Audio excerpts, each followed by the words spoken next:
All right, let's move on to the co-main event of the evening. We have Neil Magny and SHAVKOT Rakhmonov. This man, SHAVKOT here, is just scary. Yeah. Scary individual. We all know how good Neil Magny is. We all know how good his ground game is. We all know how good his striking is. We all know how tall and lengthy he is, how well he is fighting from the outside, how good his jiu-jitsu is, how good his submission game is. But SHAVKOT completely shut every single thing down that man tried to do. We said it last week.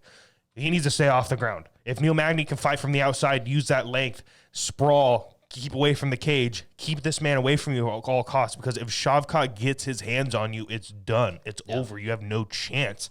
And he has consistently proven that in the UFC, that I will take you down and I will smash you. I know, like, so many people say that about, like, Islam and Habib, Arman Tsarukyan, like these elite wrestlers, these elite ground guys. They're going to be saying that about SHAVKOT very soon, because this man can take down the best of the best in this division.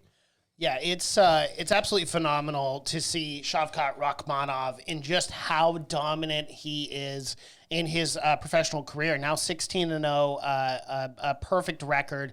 And this guy is so good that he has never seen a third round, which in a lot of ways is really good, and it shows you how dominant he is. However, it is a very interesting aspect when he starts moving up even more in this division. I'd really like to see how that cardio holds up in those championship rounds, because we have seen guys so dominant throughout their career, and just finish guys within round one, round two, that when they get to those championship rounds, they fade, and you kind of see that element of maybe that bad spot in their whatever. Mm-hmm.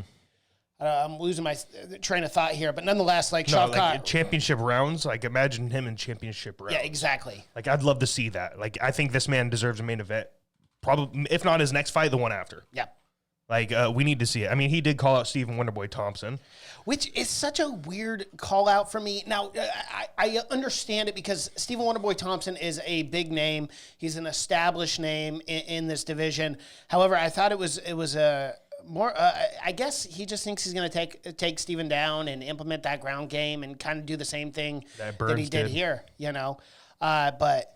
yeah, I thought that was a strange call out, considering he just beat number 10 Neil Magny. I mean, I would have called out like a Vicente Luque coming off that loss or something, but Steven's not a bad matchup for him either. Vicente would be a great one, or even Bilal, But like once again, like these top five guys, they're probably not going to take a shot for SHAVKOT. They're going to be like, hey, he needs to fight one more time, and then he can take me. Yeah. I like Steven. I'm not going to lie. I like that fight a lot. I think it's a bad matchup for Wonderboy. Wonderboy called out Kevin Holland the other day, and I was like, that's a great matchup for Wonderboy. Mm-hmm. Like, that's a way better fight. But I think Steven did mention SHAVKOT too. And I'm like, dude, no, you want to avoid this man at all costs, because he will take Stephen Wonderboy down and dominate him, because I think he's got much better wrestling than Gilbert Burns does. Does he have the jiu-jitsu game Gilbert Burns does? No. But the wrestling aspect, absolutely he does. Scary matchup. Was Khamzat Chimaev Gilbert Burns? That was 3 rounds, right? That was 3 rounds. It wasn't 5, right? Was. Okay. Yep.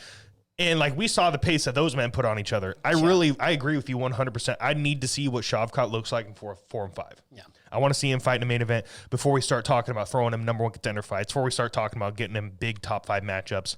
I really want to test that man's cardio, because if he can do that for 5 rounds straight, like that's somebody I'm going to be looking at like potential him or Khamzat. Yeah, absolutely. Yeah. Like Bud Usman, obviously. Right. We'll see what happens there. But I'm going to be watching SHAVKOT very closely. This man is special, in my opinion. Let's go on to church coin picks. I put Rakhmonov. I took him for 1,000 church coin, gave me a return of 250. He was the minus 400 favorite coming into that matchup. Yeah, had I had more church coin, I definitely would have put more on Rakhmonov. I put 600 church coin on him for a return of 150.